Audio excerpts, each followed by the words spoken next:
Yeah. This meeting is being recorded. Hey, everybody. We are live, sort of, but we are here with Holden Howell. And today we're recording our March episode for Life After Paralysis. And we are going to be interviewing someone with a kind of a new injury, right, Holden? We were injured in 2023, right? Actually, 2024. 2024. Okay. Well, it's funny how the internet has kind of sometimes a little bit off information, but that's okay. Yeah. But we're going to kind of just ask you how your life has been since your injury. I know that you've kind of gotten some notoriety recently for your your method of working out and kind of this whole Yeah. routine that you created. And we'll talk about that in a little bit, but let's just start from the beginning. You're young. I have a niece who's your age. She just turned, well, 19. You're about 20, right? 21. You're 21. So, okay, so let's talk about where you're from and your injury, if you don't mind. Where are you located? So I currently live in Dayton, Ohio. I've lived here pretty much my whole life. Okay. I've jumped from a few different cities, but pretty much always been in Dayton. Okay. Ohio. I've been there before. I've been to the Rock and Roll Hall of Fame. That's pretty cool. Yeah, I actually, funny Mhm. enough, have never been, Oh, you but better. I've heard a lot about it. It's amazing. It's one of the best museums ever. You should totally go since it's in your state. Yeah. Yeah, so you're 21. Congratulations on meeting that awesome goal. I was very excited when I turned 21. Thank So you. you're in Thank you. college, right? Yes, I'm currently at Sinclair. Sinclair. Is that Sinclair University Uh, or is it yeah, or is it I Sinclair guess that's College? like what its official title would be. Okay. Sinclair Community College. Community college. Awesome. So it's community college. So what are you looking to study while you're at that school? So I'm about a year away from getting a degree in business administration, Okay. at which point I plan to transfer to probably Wright State Oh, and continue getting a degree in business. business. That's great. Business is a solid degree. A lot of people who have gone into that. It's kind of nice, broad degree. Do you feel like you Yeah. have any idea of what kind of job you'd like to do when you graduate, like in the far off future? So it's kind of funny you ask, and I've kind of been Hmm. saying the same thing to a lot of different people who have posed that question. Hmm. Originally, before my accident, I was going to become a wealth management advisor. Oh yeah. But as of recently, that's kind of fluctuated. So I'm kind of open, but I'm leaning a bit more towards some other different directions. Okay. In one way, I'm leaning towards the fitness stuff, and then in another, I'm kind of leaning towards DJing. Oh, fun. Really? Like DJ, is that when you're talking about like mixing music for at clubs and that kind of thing, right? Yes. Awesome. That would be a fun job. Does it pay well? I've never thought about a DJ as a career. Yeah, a lot of gigs, especially if you can build a solid reputation, Yeah. generally pay very, very well. Nice. Well, you could always use, well, and yeah, do you use a wheelchair full time, right? Yes. So I once knew a girl who was a DJ and she was in a wheelchair too. And she talked about how they would carry her up to DJ booths and put her in the chair sometimes Yeah. so she could do it. Yeah. No, I haven't Mhm. been like in the DJ spot necessarily yet, but Okay. I have been Mhm. up with them. Okay. And yeah, that's usually how it goes, It, is you're somebody has to help lucky. you up. You're a paraplegic, so you should be able to balance yourself okay once they put you on the chair, right? So you're good. Yeah, yeah. Nice, nice. Okay, so let's talk about your injury. You're newly injured pretty much. Like, is it 2 years? Are you at the 2 year mark? When did your accident happen? So it was November 26th of 24. So it's Okay. been just a little over a year now. Wow, you're so new. Yeah, Man, yeah, and I was reading a little bit. It was a motorcycle accident? it was. Yeah. Okay, okay. Do you want to talk about it or not really? We don't have to talk about it. Yeah, yeah. No, I'm super open about it. So Yeah. Mhm. essentially, I have been riding this bike and I was going down this intersection. It's at the corner of, let's see, it would be Whip and actually no, it would be Mad River and West Ridge Drive would be like pretty much exact spot where it happened. Okay. So somebody pulled in front of me and I locked up the bike, low-sided. Um, they actually don't know exactly how the accident happened, but I struck the truck like sideways, like kind of T-boned it, and then the driver ran me over and left. Whoa. Did they Yeah. catch the driver in the end? Yeah, funny story. Actually, one of my buddies, he found out about it about 2 hours later Oh my God. and went and looked and found the driver. Wow. And did any legal Yeah. action happen against this driver for leaving? Yeah, kind of. I mean, we went to court and we Good. went through with all of the stuff for it, but um the person eventually was let off on probation. Oh no, that's too bad. Yeah. So, what's your feeling on motorcycles after being injured in a motorcycle accident? A lot of people say they're dangerous, but a lot of people still love them after an injury. What's your opinion? Yeah, they're definitely dangerous, but I still really, really like them. Hmm. For a while, I actually was gonna get back on mine. I was Yeah. gonna mod it. Yep. Um, Only recently have I kind of stepped away from that. Okay. It's more of been a time thing, and it's not really on my top list of priorities. Hmm. Hmm. But no, they are really fun, and I to anybody that would want to get into it. Yeah. I mean, I would tell them it's not a matter of if, it's a matter of when you're going to get into an accident. Hmm. So know that that's going to happen. But if you're smart about it and if you're lucky and you don't have any like terrible incidents, then it's really fun. And Are it can be you? very freeing. Oh yeah. It can be fun. I've seen a lot of guys who are paralyzed build cages for their legs so they can still do it, but then they have to think about their wheelchair and bring that along. But I was just Yeah. going to ask you, did you get back in the car at least post-injury? Are you driving? Yeah. I've actually been driving now since October. That's fantastic. That's a really Yeah, good, yeah, it feels good to get back behind the wheel, for sure. definitely. So, and yeah, I was going to ask you too, when you first were paralyzed in your accident, were you aware that you were paralyzed when it happened right then, or were you told by your doctors in the hospital later what had happened to you? So, um, kind of knew pretty quickly. You kind of could tell. Yeah, it's kind of like this Yeah, shock that goes through your body, and some people are like, what the hell is going on? And some people kind of yeah. know.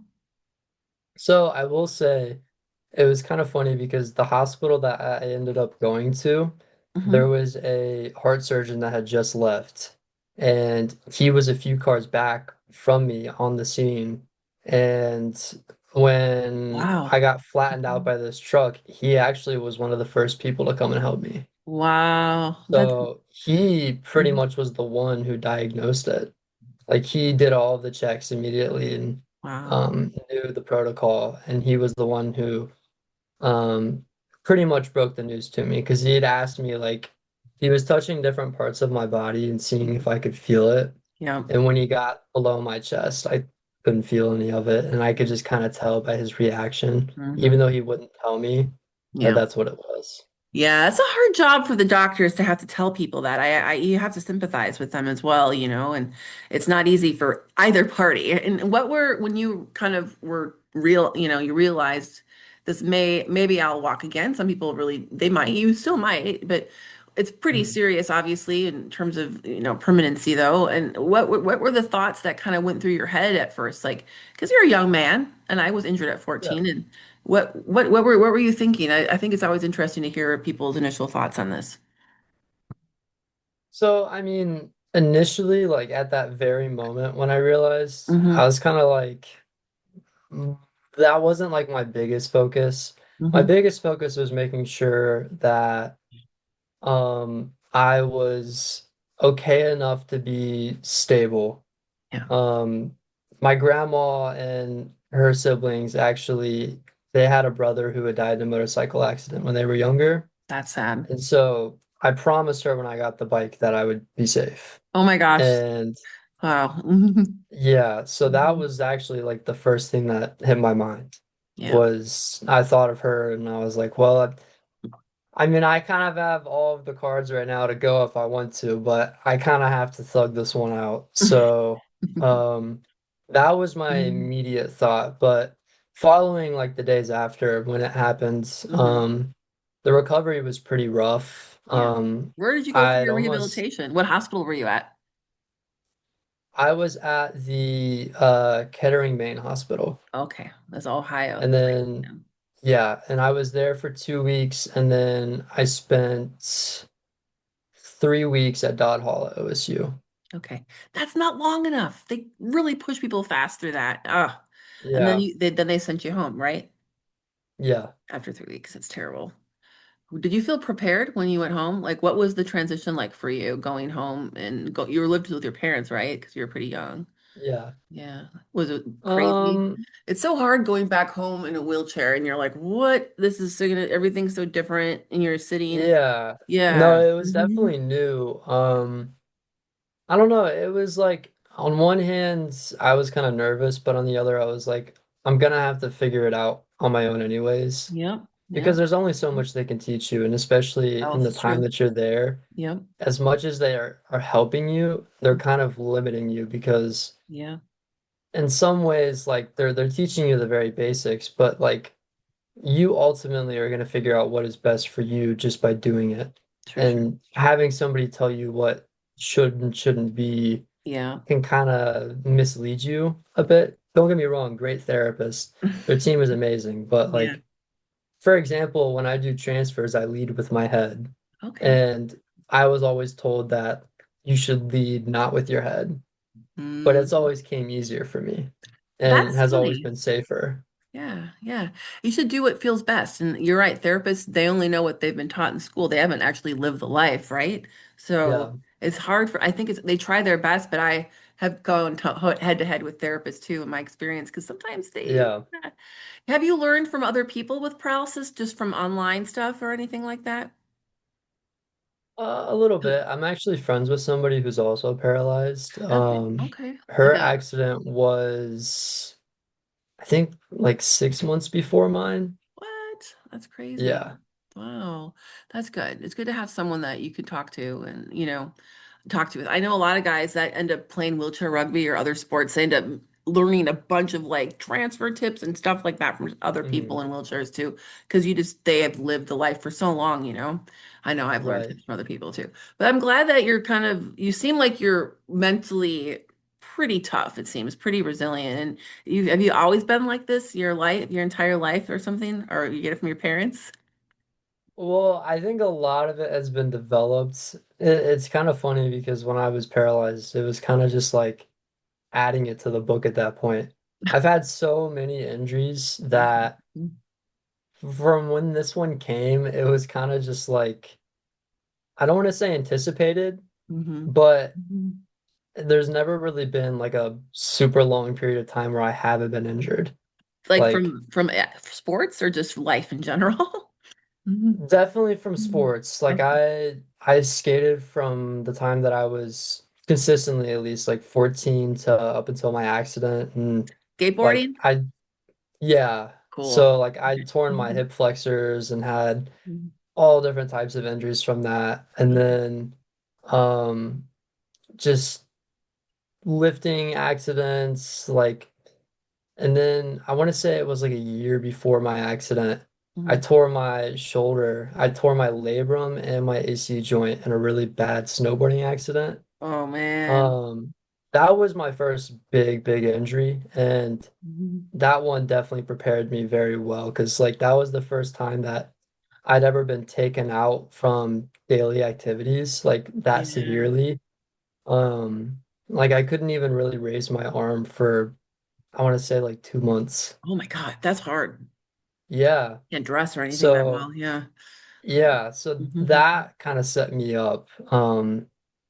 I think the best and the Yeah. biggest. That makes sense. A lot of people get injured playing snowboard and skating. It's funny you didn't get paralyzed doing either of those if it was the motorcycle thing. I Yeah, mean, it's I know. weird. That's why Yeah. I was like, it was really just a matter of time. It really was. Like That's I weird. I was like, it's gonna happen at one point or another. Like I'm ready for it. Some people do believe that their accidents were meant to be. Do you feel like that might be the case for you?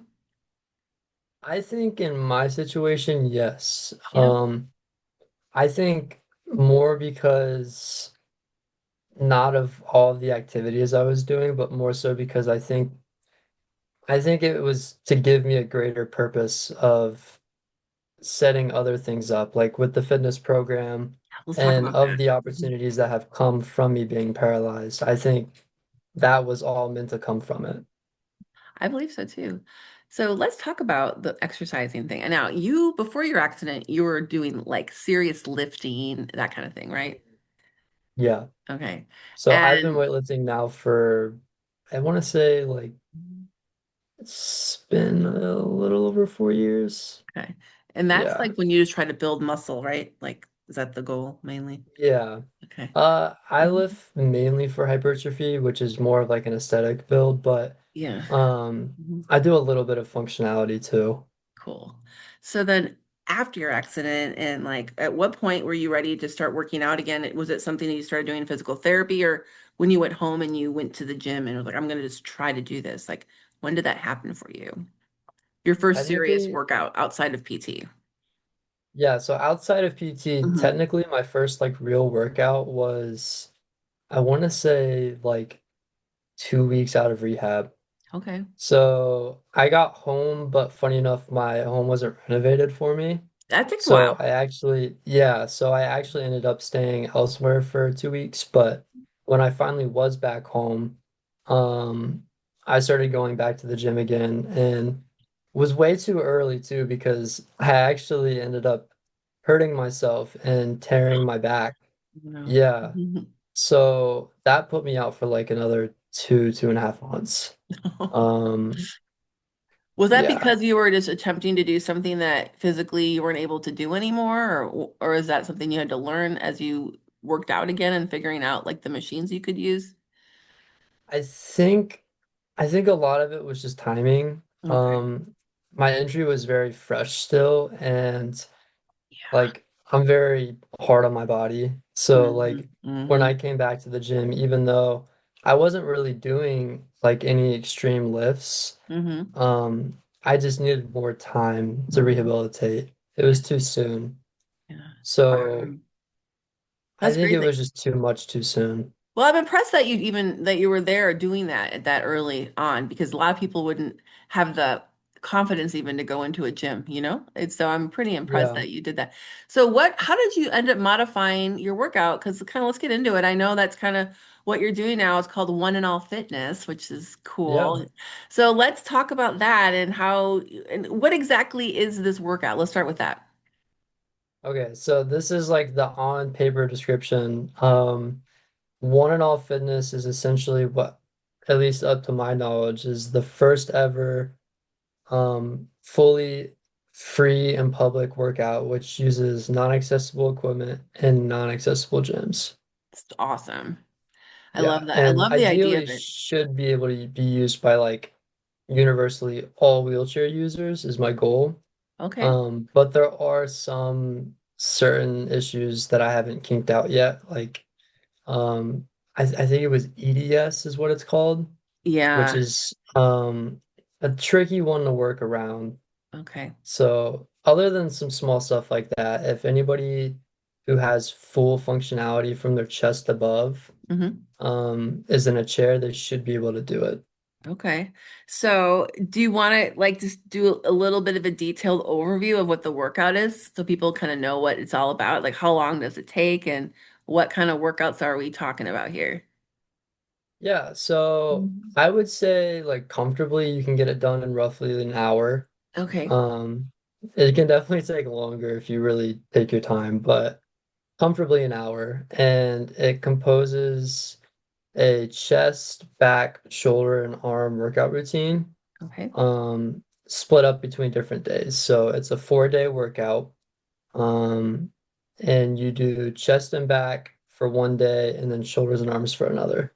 Or Okay. you could even do push pull, which is like the same concept. Okay. Um, it's really up to the user.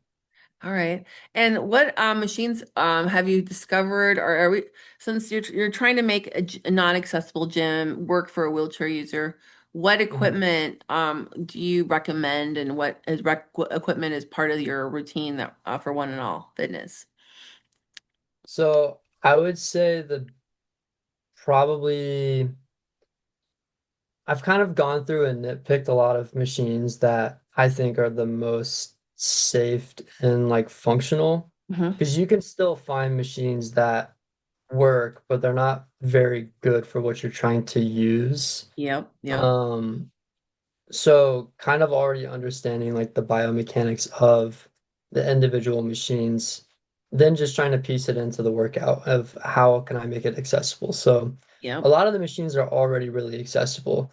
Um, Symmetrically, they provide like even workouts. So like if you're doing a two-armed lift, your Hmm. pressure is going to be centered to your back, which they would all have backrests and seats. Yeah. So utilizing machines that are kind of already like built accessible, Yeah. just not. And then just learning how to make it accessible. Okay. And what machines do you love? Do you have any specific machines that maybe you would say look for these ones when if you're at a regular gym? Like are we talking about Mhm. pulleys or what? So Hmm. definitely you want cables. Cable. If you can find the cable machines that are like closer together and not Yeah. the ones that are really far spread out, Yep. those are the best. Okay. But also if you can find a upper chest press machine, a middle chest press machine, Okay. You can transfer onto it, and right? yeah, Hmm. yeah. And there are different types, so you have to kind of keep that in mind. Like Yeah. sometimes I've seen ones where they kind of have like a dome over it. Those are a little trickier to get inside of, but Yeah. you can do it. Okay. The ones that you can find that are a bit more open are a little more forgiving with transfers. All right. Yeah. But Was it tricky to learn how to transfer onto the equipment? Because it seems kind of slippery sometimes, you know? at first, yeah, the seats are really small and they're really skinny. Yeah. Hmm. When you're on them, it's not a big deal, but trying to figure out how to originally get on them can kind of be a little weird. Yeah. But it's just trying it and figuring out what works again for the user. Everybody transfers differently and everybody knows what's best for them. So Yeah. Yeah. I can give advice on what I do, but Right. everybody knows what is going to be safest for them. Have you found a certain gym chain gyms that you find are work well, or like Planet Fitness or wherever, LA Fitness, like, or do you like to go to small gyms to do workouts? Definitely smaller gyms that like have a pretty wide layout, ones Okay. that are a little bit more spacious or easier to navigate through. Hmm. I work out at a Anytime Fitness, Oh, okay. but again, it's not exclusive. As Yeah. long as you can find the equipment that you need, which is why I work out at that gym, because it's pretty much you can find that equipment at almost every gym. Okay. It's just that gym particularly has a layout which is more open. That's a good tip. So, Yeah. yeah. Mhm. So most Planet Fitnesses should have that equipment. The only one that I would think that it might be missing would be the upper chest press machine. Okay. Yeah. If they have it, then great, use Planet Fitness. But really any other gym that utilizes the same equipment, it's universal. That's great. That's really some good stuff. Do you ever use the free weights in the gyms? Yeah, not a lot, but Mhm. on bicep curls, if you wanted to do like certain shoulder exercises like Yeah. lateral raises and like certain front delt exercises, you can use dumbbells as well. But Cool. for the most part, it's mainly machines and cables, Okay. mostly because I don't have abs, and that was a big hurdle with That's trying right. to make it accessible, Yeah. was Mhm. if you don't have abs, how do you stabilize yourself? So actually, the majority of my exercises are single arm workouts. Oh, good idea. Yeah, Keep your balance, right? yeah. Because you're a T3-4 injury, if I'm not mistaken, right? T3. T3, yeah. So Not much torso, unfortunately, or abs. Yeah, it's so annoying. Okay, so that's really crazy. I love that you just went back out to the workout clubs. As a person who, is gets, I always, when I'm out at places where there's a lot of able-bodied or whatever you want to call those Mhm. people that aren't in wheelchairs, were you ever like nervous to just go out and be in your chair and to start working out at these places? Were you at all, or did you just get out there and just say, I don't care what people think? Definitely a little bit of both. Okay. I'll be Mhm. honest. It was definitely a bit of both. It was weird to be in my new state and be introduced to the same environment, Yeah. especially because like a lot of the people that I was around already knew me. Hmm. So I went missing for 2, 3 months, and then they'd see me again and I'm in a wheelchair and they're like, "What happened?"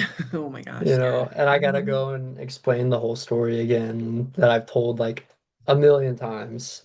Um, but on the other hand, like I was kind of just like, I don't really care because Hmm. at that point, like I'd already done it enough times to where it was kind of normal to have to go through the routine of explaining it all. Yeah.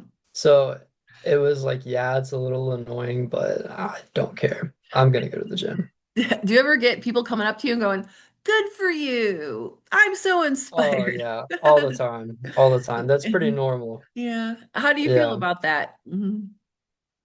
I mean, it's so like I mean, it makes them feel better saying it than it Hmm. does for me. So Yeah. like I'll let them have their moment. Yeah. But Mhm. That's kind of you. um Yeah. Mhm. yeah, I mean again, it's kind of like a polite thing. Yeah. It's like the equivalence of people trying to hold the door for you. Yeah, I don't want to exactly. say it's almost expected, but it's so common at this point that it's like you're kind of waiting for it. I think So it's cool. I think it's cool. If I saw you at the gym, I would even as a wheelchair user, I'd be like, that's great. yeah. It's fun to see someone killing it in the gym, especially when they're anything wrong with. I love that, have you heard of the term where people say, "Oh, it takes like 2 years to kind of get used to being in a wheelchair," but I feel like you've already gotten to that point in a way. I gotta say, you're kind of impressive, Holden. Really are. Thank you. And in that you're back at school and everything. And I'm guessing you don't need any caregivers. You do all your own cares and all that. Right. You're lucky. Yeah. Yeah. That makes it a lot easier, I would say for sure. So let's Yeah. talk about, I know you just launched One and All Fitness last fall. So your Mhm. future goals, you have your online presence. Is that kind of where you want to just maintain that? Or do you have other like goals that you would like to achieve through doing these workouts? So definitely having the online platform being the main is Mhm. kind of my biggest goal. Okay. Mainly just because that's the most accessible for people. Like I can only help so many people being in one place at one time. Yeah. So having those resources readily available is my biggest goal. Um, but down the road, if I can build a big enough platform, I would actually like to create a website Yeah. where people can kind of like almost blog and kind of give anecdotal advice to other people under the sections of my content. Cool. So Yeah. when people do certain exercises, maybe they find an alternative way to do it or something that works better, and they can communicate that with other people. Oh, Um, nice. that's been one thing that I've thought about, but I would also really, really like to, beyond this platform, do like instructional stuff as well. Okay. Being more present with people, again, not only helps build the platform, but sometimes being in person and present can offer more insight than what my videos can. So being able to be presently giving advice to people, um, it offers better construction. I love it. With your business degree, I think you could definitely do some really cool stuff with the workout and I don't know, some business idea. You could probably make money doing what you love. Yeah. You should try to do something with that. So before I let you go, I know that you're kind of in the midst of being newly injured still, but have you tried any adaptive sports? Is that even interesting to you? Do you want to do anything like hand cycling, racing, whatever, or skiing? So I've thought about it. Hmm. If I was gonna do anything, it's kind of weird and random, but I've always kind of been attracted to tennis. Oh yeah. Those are So cool. I've thought about doing wheelchair tennis or Yeah, even like wheelchair volleyball. that's cool. I do still really like volleyball. Yeah. But honestly, I just haven't really had time. All right. Well, I'm if my just so busy that like it's kind of difficult to get into it. I get it. No, you're busy. You're in school. That's your Yeah, life right now. Well, if you ever try anything, try skiing because the perspective, the POV doesn't change really. at all. Even if you're seating, it's really fun, and you could probably do it on your own without any help. It's amazing. So try that. That's my Noted. advice. Yeah, you'll love it. And there's a lot of free places where they'll, let you go out for free and like, nonprofits and stuff. It would be a great experience for you. Go to Colorado and try it. You'll love it. But All yeah, I right. think that's it. Now, if anyone who's listening wants to get in touch with you about exercising and, post-injury, where can they contact you at? So they're more than welcome to reach out through my social medias, but Okay. I also have an email, oneandallfitness1@gmail.com. Okay.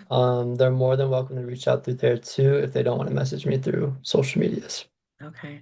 Well, this has been really great. I really wish you well in your future plans with your exercising and just getting the word out and helping people understand they don't have to go to an adaptive gym because, like you said, it's not always available, right? Very true. Not always Very, available. very true. So, all right. Well, thanks for sharing your story. Yeah, thank you so much for having Yeah. me. I appreciate it. I'll be following you on social media. I'll be following you back. Okay. I'll talk to you later, Holden. Thank you. All right. Thank you, Yep. Tiffany. See ya. Bye.